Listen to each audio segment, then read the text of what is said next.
All right, guys, so the title of this video or the thumbnail is not clickbait. I'm taking out my entire vegetable garden today, beds and all.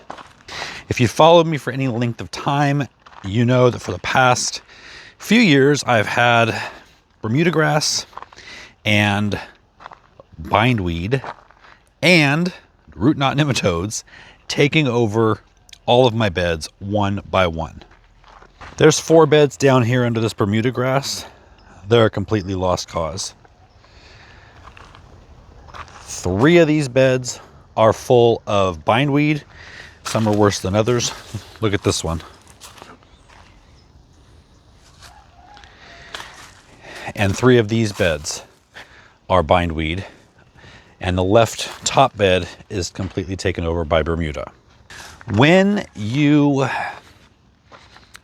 garden organically, or at least try to, and have a lot to do, things can get out of control, and they've certainly done that here. And you know, no excuses. I definitely could have kept on top of it a little better. The bindweed, I mean, I've been pulling it for years. I think the first time I saw it was the second year we were here, so it was 3 years ago.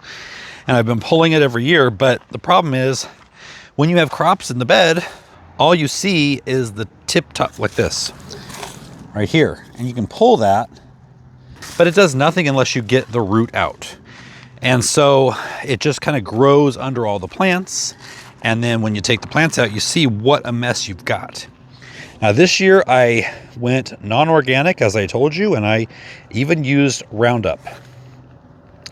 And it knocked it back for a minute, and then it just all came back. So I have decided to kind of start from scratch.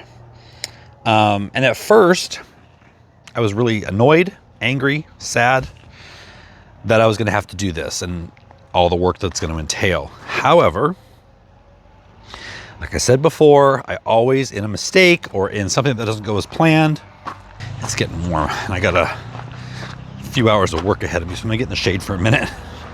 When things don't go as planned or something changes or plans have to change like this, I try to figure out a way to at least put a positive spin on it so that doing the work that needs to be done isn't quite so overwhelming and anger producing.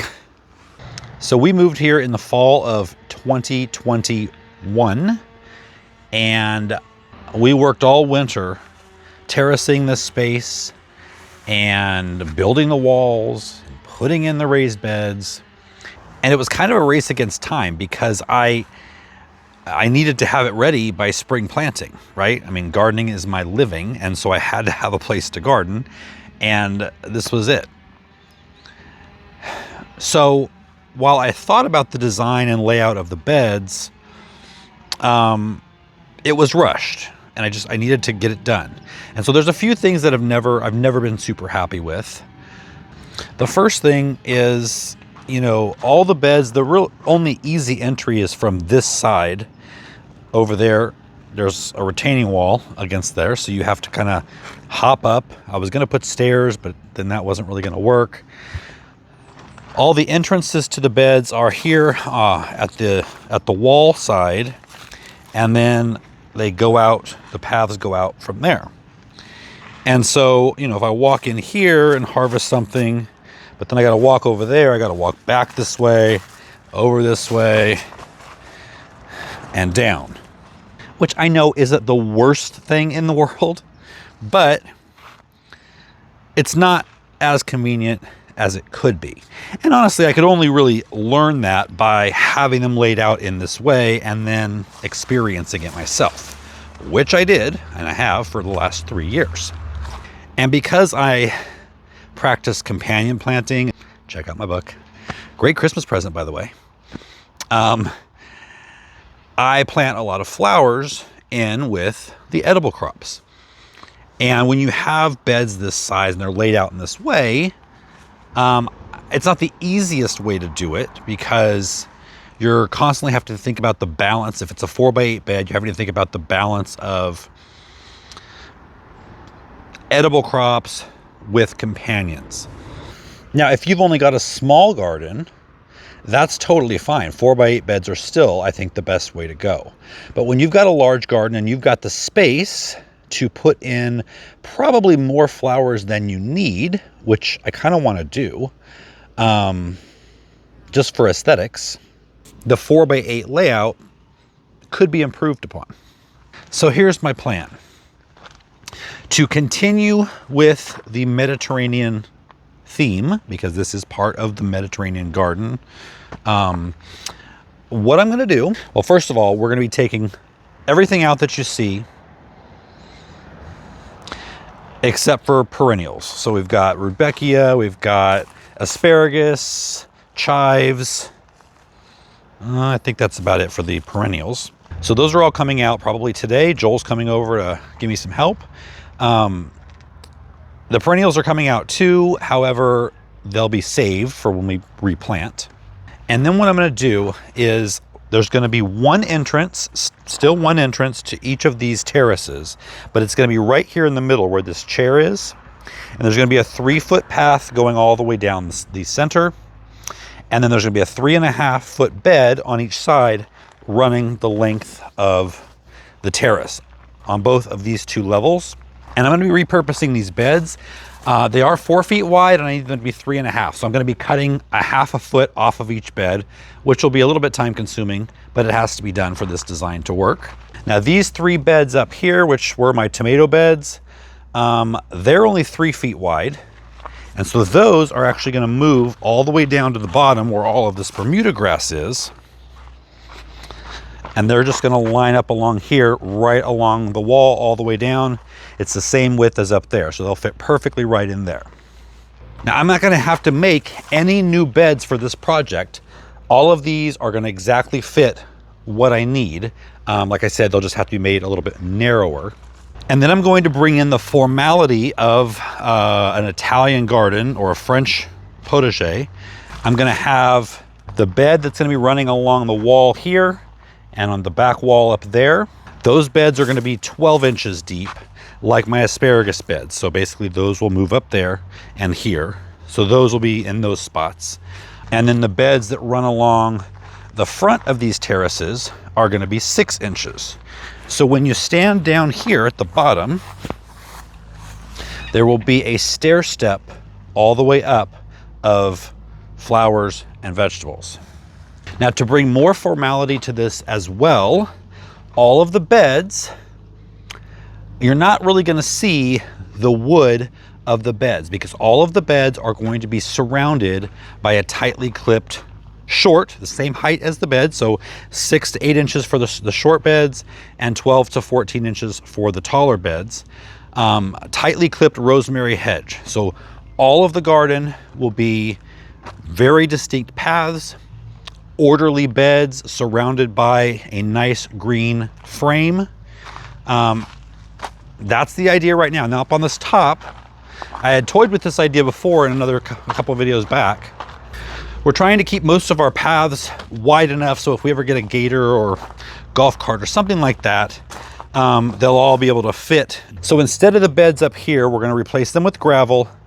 And then there's going to be another rosemary hedge, probably just about 2 feet tall, all along the front, and replacing these geraniums here under the apples. So this will just be a nice wide gravel path, sandwiched on both sides by a rosemary hedge. We'll probably put a little bistro set or something in the middle. So that hedge will start down there, come to the corner here, head back that way, and then right along the back here, up in the top section and stop right there. And they'll also have a hedge on the front of this wall, the same height as the wall. So one more thing, or maybe 2 more things. I'm always concerned about sight lines and what you can see. And what you can see behind me right now, yes, love the mountains, don't love these greenhouses, and then there's like some kind of agricultural building up there. And while we will be putting a 12-foot hedge there along that fence, which at this level will cover most of that up, actually, from where I'm standing right now. That's on this side of the vegetable garden. But once you go to the other side of the vegetable garden, we're going up another couple feet. And when you look out this way, that hedge would have to be almost 20 feet tall to cover, especially that building up there. So right here in the corner and the front corner of this terrace here and the back corner of this terrace down here and the front corner right here, we're gonna have two 8-foot tall, I don't know what you call them, pergolas. Something like the tomato trellis, but a little heftier and nicer looking. And I'm gonna be planting a red bougainvillea on both of those. I love bougainvillea. I had it at my last house, a really bright pink one, because it was more of a tropical look. But there is a bougainvillea named San Diego, appropriate. And that will kind of be, you'd walk under that to get into these beds, walk under the pergola of bougainvillea to get into these beds through the center path. However, when you're standing up there and looking this way, it's going to be at the perfect height to block your view of all of that stuff. Now, eventually on this side, once we start our English garden, our formal English garden up there, on top of this retaining wall here is going to be a nice 8-foot green hedge, which will be a nice backdrop this way for this garden. I hope all that makes sense. But you'll get to see it happen in real time. So Joel should be here in just a minute, and we'll get started tearing this out and completely reshaping and reimagining this Mediterranean vegetable garden.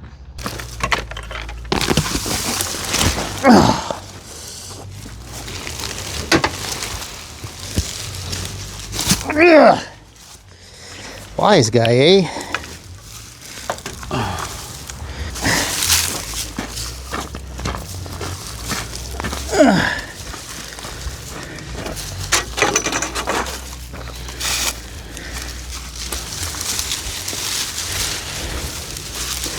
All right, well, you weren't here, but I already gave you some gold. What's that? Some serious gold. What'd you do, fall? You'll see when you go to edit. Great.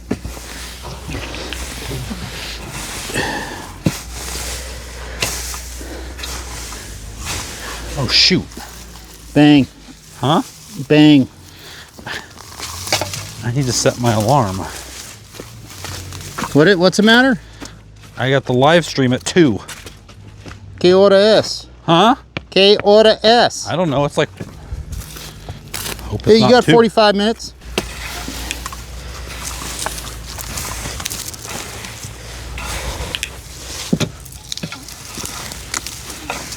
Is there a way you could heat up the soil to kill the roots without changing the, you know, the You chemical can, but composition so that it has all those nutrients in it still?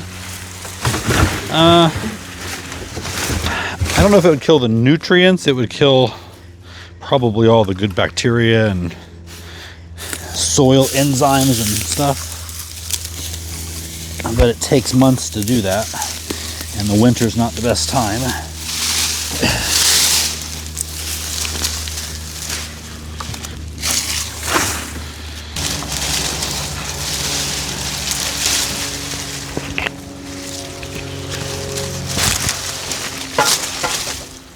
There's that asparagus over there. It ain't cooperating. Oh yeah, leave that. You didn't say leave that. You're right, but that's leave it. Well, I tore out a lot of it. Tore it out or ripped it off? Ripped it. Whipped it out of there. Let me see.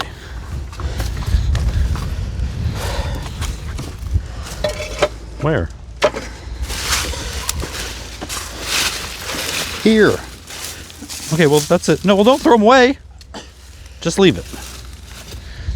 That's fine.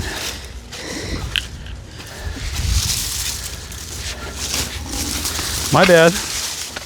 Do you want this stuff left here? That's asparagus. Do you want this left here? It's asparagus, oh. yes. Do you want these? What is this? Garlic or what is Chives. this? Chives. You want that left there? Yep. Why is it always hot when you're here? Huh? Why is it always hot when you're here? I don't know. I'm pretty cold-blooded.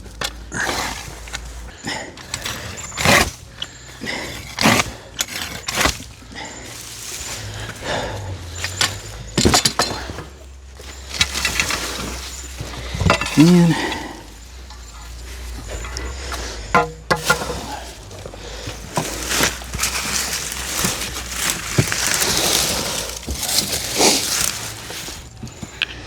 it's another thing I hate about winter. What's how that? weak that sun is. How weak it is? Yeah. Feels weak to you right now?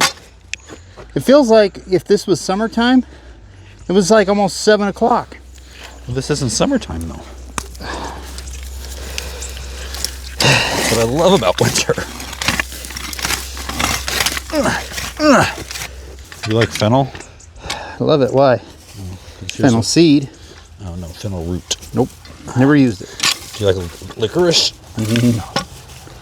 I'll eat red licorice. I ain't eating black licorice. Black licorice is the candy of the devil. Smell it. Yeah, it smells like licorice. Is that what they use to make licorice? I don't know. I didn't was think just so. wondering. Let us know in the comments.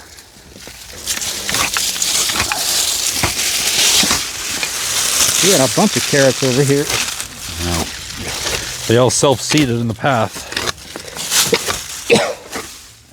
You know, there's a phrase that the potheads say, that a friend with weed is a friend indeed, but a friend who weeds is a friend indeed. That's true. I thought you were going to go the other way and it said a friend who has weeds is not a friend indeed. Or a friend who makes you weed. No. So these sweet potatoes came up from last year and they're actually the ones I wanted. I thought they were the white inside ones, but they're the purple inside ones. Do they taste different? They're a little sweeter and nuttier than like an orange one.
Okay, so I was just editing this video and I realized I left you guys hanging.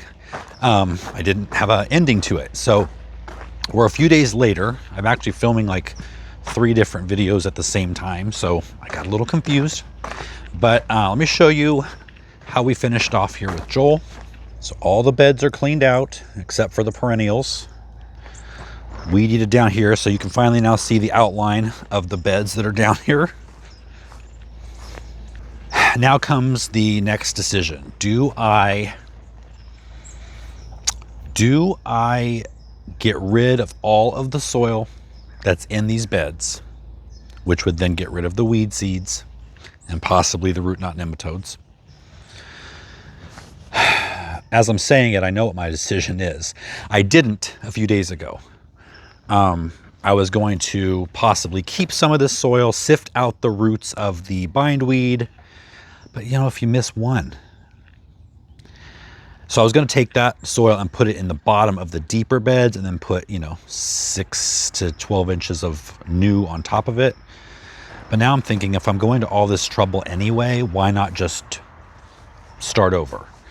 And it's unfortunate because I have fed this soil. This is good. Other than the weeds, it's good soil.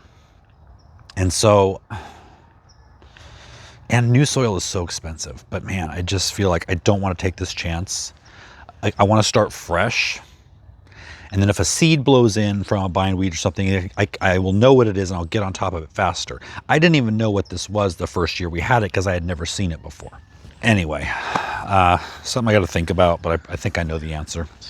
So I'm actually today preparing for a lot of rain coming our way. In fact, it rained last night a little bit. It's going to rain in like an hour.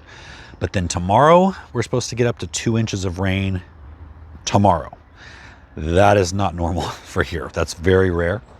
So if you remember last winter, Bill brought a bunch of dirt up from here, where it was in our future formal English garden, and brought it down here to kind of push this area out all over here.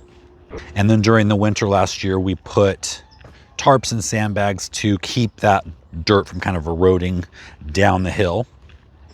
I think it's pretty stable. In fact, there's a lot of kind of weeds that have grown. There's Bermuda grass, surprise. And so that's going to hold it in place a little bit. So I'm not quite as worried this year about it. But just in case, it'll just make me sleep easier. I think we're going to just come out here and put the tarps back down and the sandbags. And that should just carry us through the winter. Then I won't have to worry about it. I'll just leave it there. And hopefully some of the tarps will kill some of the weeds as well. Look at the white ginger, you guys. This is the most white ginger I've ever had. You can just smell it from just standing here. I can smell it. I usually don't have that much. You have to actually, go down and put your nose in one of the blossoms here. If you've never smelled white ginger, it's one of my favorite smells. It's very kind of like jasmine, but not as obnoxious as jasmine. Oh, Bella, she's still in her cone. I think she gets her stitches out Monday. Look at this dirty dog. Dirty dog. Hi, baby. Hi, baby. You're a mess. You're a mess. Did you even... Hey, no. Sit.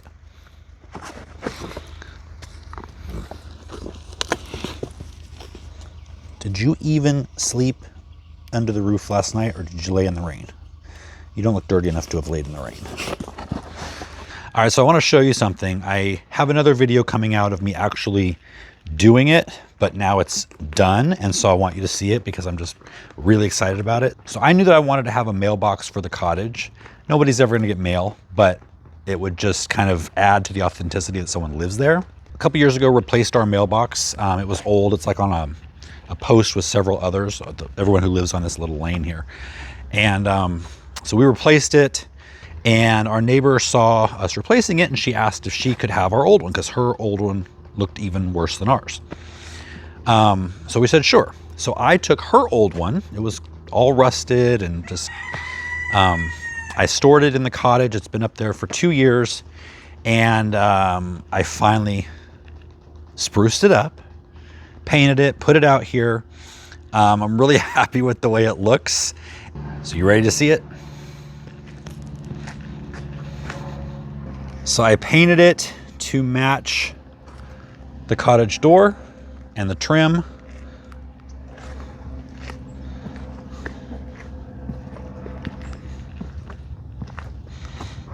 What do you think? I love it so much. I was intending originally to put it on this side of the path. However, this sprinkler right here, I've had to replace several times because people keep driving or backing, I think backing over it mainly. Because if they park here, then they kind of back up to turn and go out.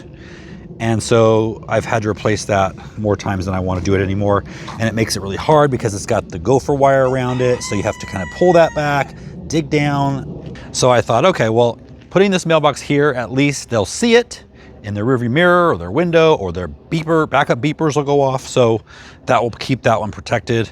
And it looks fine there anyway, right? All right, well, this video has probably been pretty long. So I am going to go finish getting ready for the rain, and I will see you guys next time.